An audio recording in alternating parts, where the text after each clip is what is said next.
Hello, friends. This is Lisa Mayton with ImagineBroadcasting.net. Welcome to my show, I Be. The theme of today's show is I Be Dreaming of Change. The United States has been called the greatest nation on earth, but is that still true? The Oxford Dictionary defines the American dream as the ideal that every U.S. citizen should have an equal opportunity to achieve success and prosperity through hard work, determination, and initiative. My friends, everyone has a dream, and each dream is as unique as you are. Look around you. Dreams are everywhere, from the tiny caps on your shoelaces to buildings so tall they seem to reach the clouds. Think about that. Everything around you right now as you're hearing my voice started as someone's dream. Now, what do we all have in common when it comes to our dreams? We want them to come true. One of the greatest writers of the early 1900s, W.B. Yeats, wrote, "I have spread my dreams under your feet. Tread softly, because you tread upon my dreams." Everything man has created started with a dream. There is a movie I consider not only appropriate for today's show, but a must-see for those who have not. The movie is called Tucker, the Man in His Dream. It came out in 1988 and stars Jeff Bridges, Joan Allen, and Martin Landau, and was directed by Francis Ford Coppola. The movie is about Preston Tucker, a very innovative and creative genius who grew up near Detroit. He worked in various auto-related industries until one day during the 1940s he had a dream of building his own car. It was a car most people considered way ahead of its time due to its safety features and sleek design. Tucker faced many challenges as an entrepreneur, many of which came from those seeking to destroy his dream. What Tucker faced in the 1940s is still going on today, but on a much larger and grander scale. Here's a clip from the movie. When I was a boy, I used to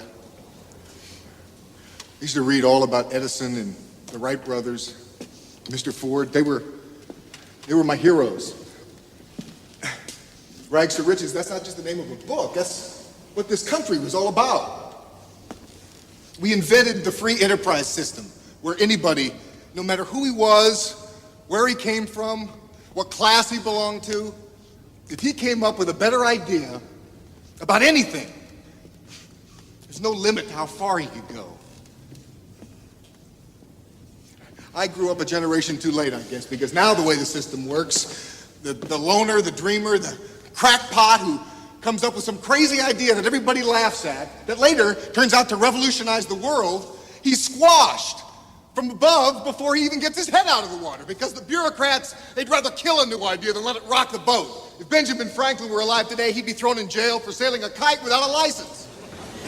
It's true. We're all puffed up with ourselves now because we invented the bomb. Beat the daylights out of the Japanese, the Nazis.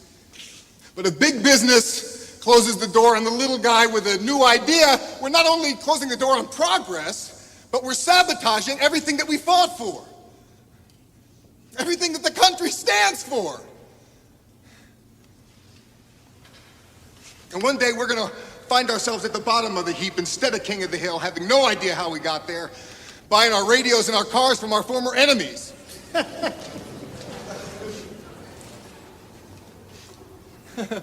I don't believe that's going to happen. I can't believe it, because if I ever stop believing in the plain old common horse sense of the American people, there's no way I could get out of bed in the morning. After 2 years of battles in court, Preston Tucker emerged with a legal victory, but the damage was done. He was financially ruined, emotionally drained. Preston Tucker passed away in 1956 from lung cancer. In my opinion, he died 6 years earlier from a broken heart because of what his beloved country had become and what it tried to do to him. Big business has grown to the point it can and will crush the next phoenix before it has a chance to rise. One of the most effective ways this is done is by controlling the career politician in Washington. Think about it. They control who gets licenses and who does not, which patents are approved and which are rejected, who can conduct business and who cannot. The debate of whether America is still the greatest nation on earth was a topic on the HBO series The Newsroom a few years ago. Actor Jeff Daniels, in the role of the news anchor Will McAvoy, was pushed into answering why America is the greatest nation on earth. His answer was as brutally honest as it was thought-provoking.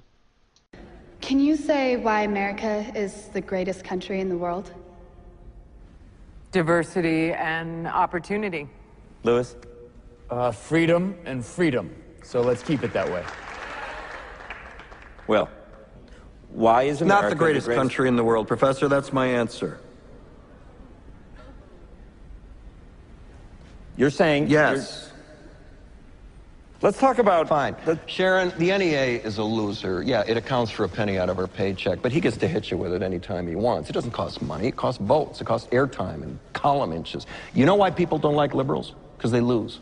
If liberals are so fucking smart, how come they lose so goddamn always? Hey, and with a straight face, you're going to tell students that America is so star-spangled awesome that we're the only ones in the world who have freedom? Canada has freedom. Japan has freedom.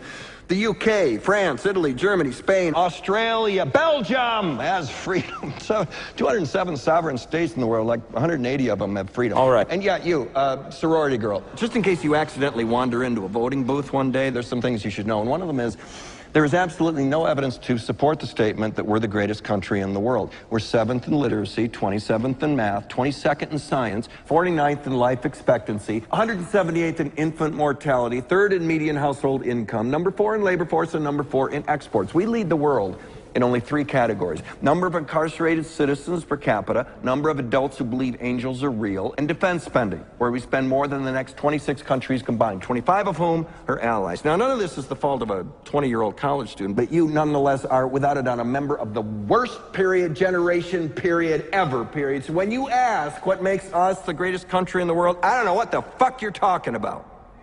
Yosemite?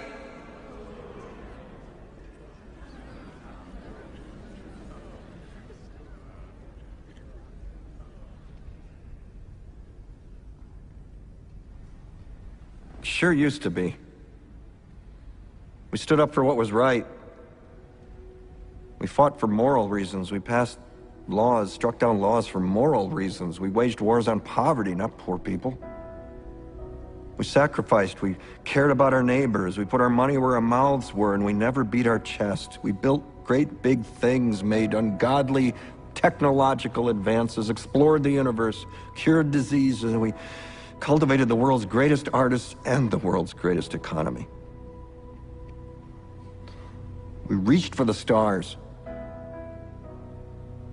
acted like men. We aspired to intelligence. We didn't belittle it. It didn't make us feel inferior. We didn't identify ourselves by who we voted for in the last election, and we didn't scare so easy.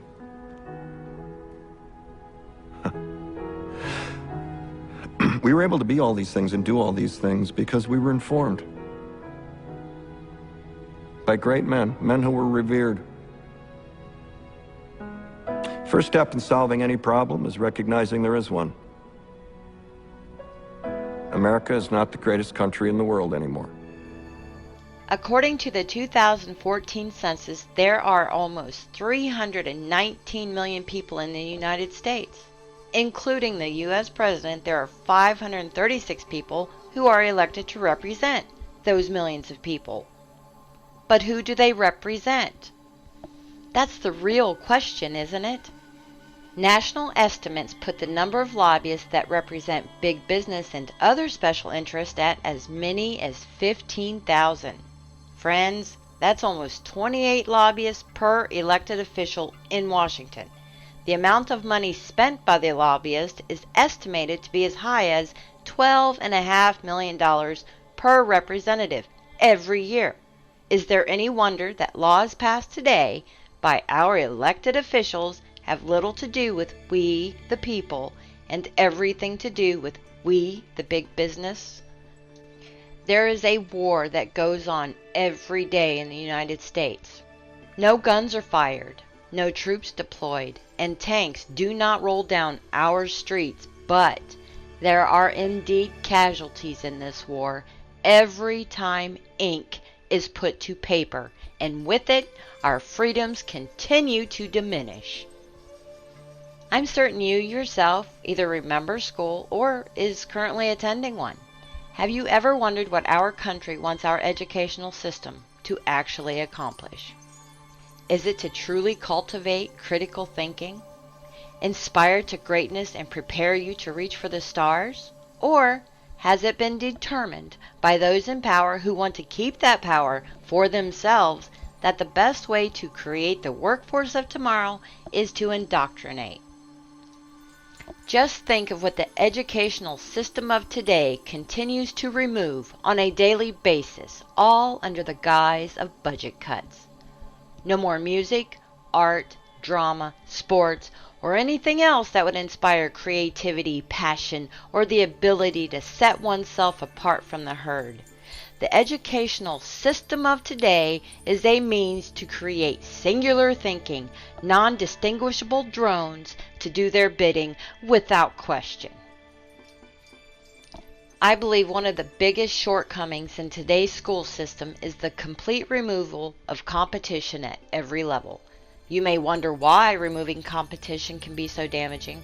Friends, by removing competition, you remove the motivation to push oneself to reach and strive to be better than you are right now, and replacing it with a collective identity in which mediocrity is the norm and setting yourself apart by being successful is frowned upon.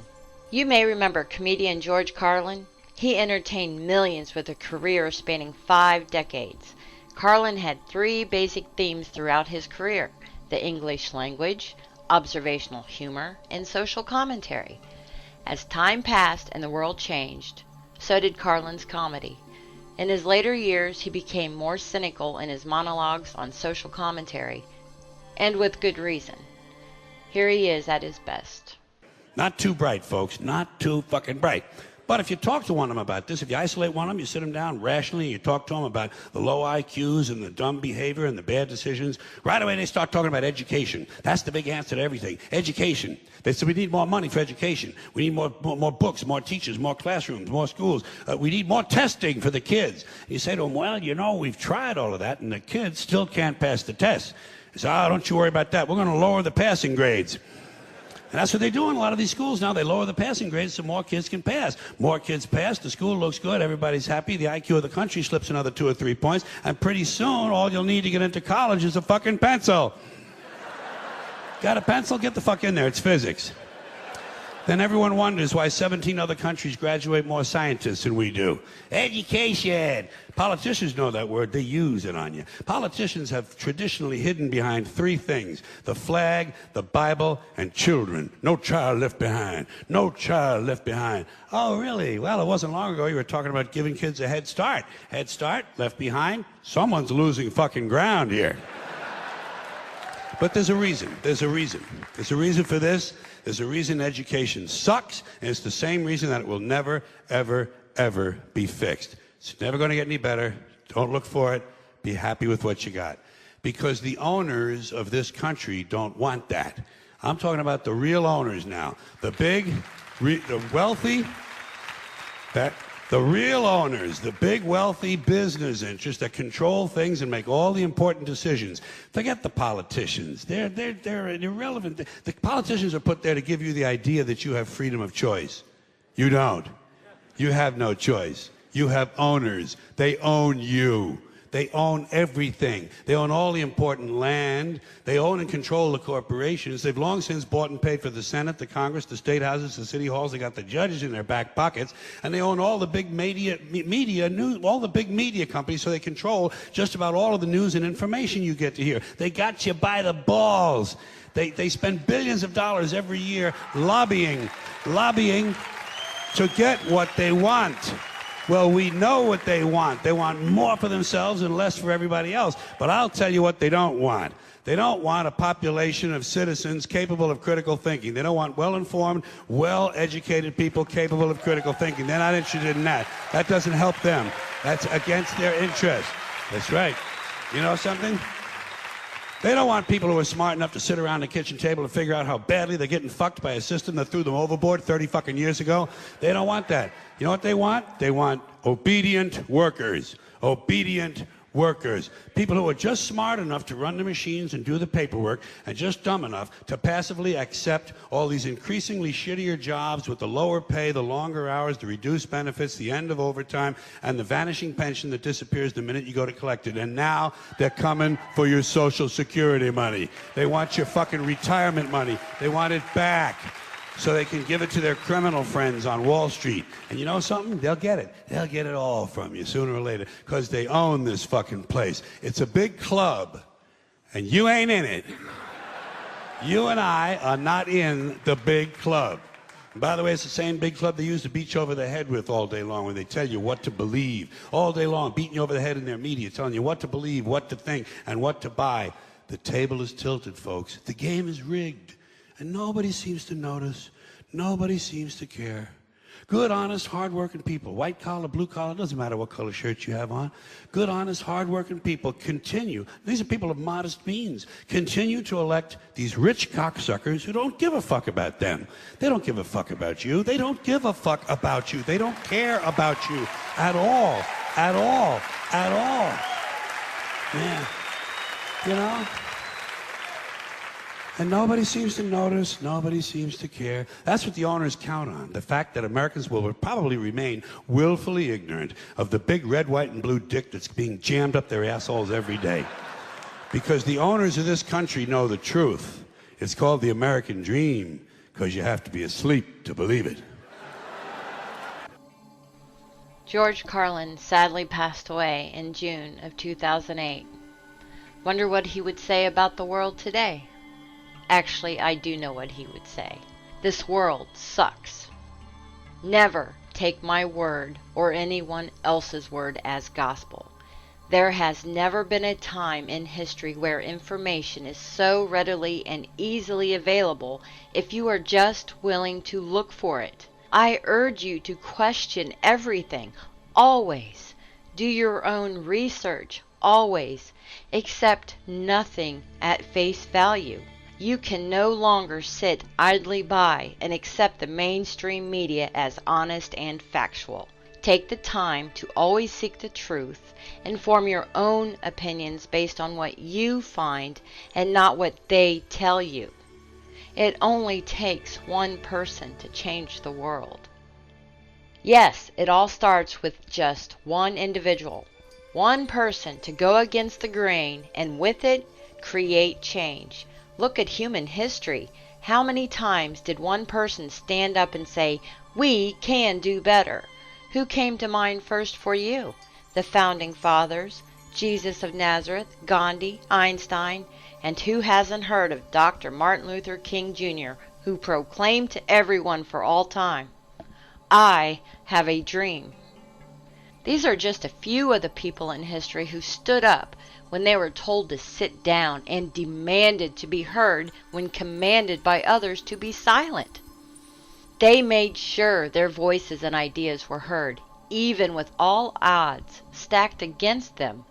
It is not violence that changes the world for the better, but the voice of individuals who proclaim the truth when others fail to see it. One of the ways that the world hears the voice of others is through music. Millions listen, but often miss the true message. There is one musician close to my heart that continues to inspire me every day. Many people believe he is one of the few who changed music forever. For me, this is one of the most inspiring songs of all time. Please just don't hear the song. Listen to what he is saying.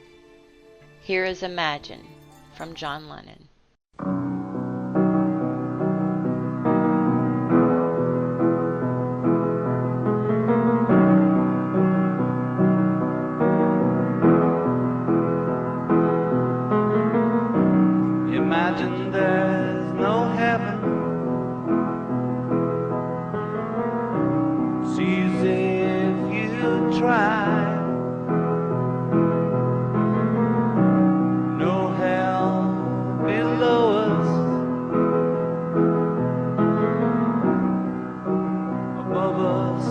the sky. Imagine all the people living for today. Imagine there's no countries. It isn't hard to do. Nothing to kill or die for, and no religion too. Imagine all the people living life in peace. You may say I'm a dreamer, but I'm not the only one. I hope someday you'll join us, and the world will be as one. Imagine no possessions. I wonder if you can. No need for greed or hunger, or brotherhood of man. Imagine all the people sharing all the world. You may say I'm a dreamer, but I'm not the only one. I hope someday you'll join us, and the world will live as one. John Lennon was assassinated on December 8, 1980, outside of his residence in New York. I refuse to name the person responsible out of respect for John Lennon. If this confuses you, my friends, do a little research, and you too will see why. Did you hear his song or truly listen to it? Are you one of those people who thinks the song is telling you to give everything away and spirituality is a bad thing?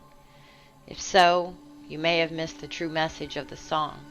He's encouraging you to live each and every day without the constant overseeing and control by others. When one person takes a stand for something that is right, that's when others will band together and follow. It all starts with one person imagining how they can make things better. When you sleep at night and dream of a better world, you start to see what you feel needs to be changed. Dreams lead to ideas. Ideas lead to innovation. Innovation leads to progress. And progress leads to change. Ask yourself one question. If you could do one thing to make the world a better place, what would it be, and how would you accomplish it? Dreams are not make-believe fairy tales. They are messages from our hearts showing us the way. Never take your dreams for granted and never give up on them. May all of you be inspired to do your part to once again make this the greatest country in the world. Friends, thank you for joining me today. You may email me, Lisa Mayton, anytime at ib@imaginebroadcasting.net. And remember, dreams that come to fruition live on long after we're gone. Turn your dreams into reality and do so with conviction of the heart. Here is Kenny Loggins conveying that exact message.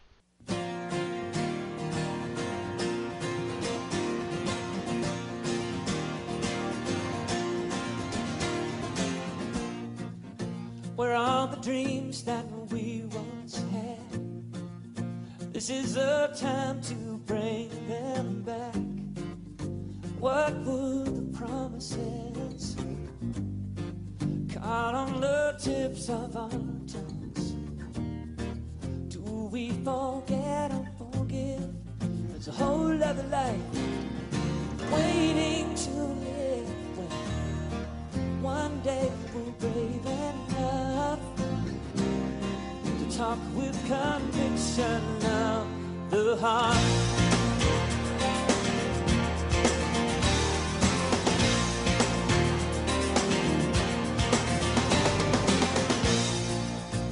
Down your streets I walked alone, as if my feet were not my own. Such is the path I chose. Doors I have opened and closed. I'm tired of living this life, fooling myself, believing we're right. I'd never given love any conviction of the heart. One with the earth, with the sky, one with everything in life. I believe we'll survive if we only try. How long must we all wait to change? World bound in chains that we live in.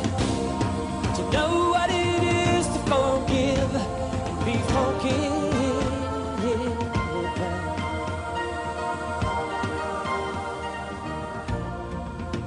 Too many years of taking now. Isn't it time to stop somehow? Air that's too angry to breathe. Water our children can't drink. You've heard it hundreds of times. Say you're aware, believe and you care. But do you care enough? Where's your conviction of the heart?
Friends, I be there.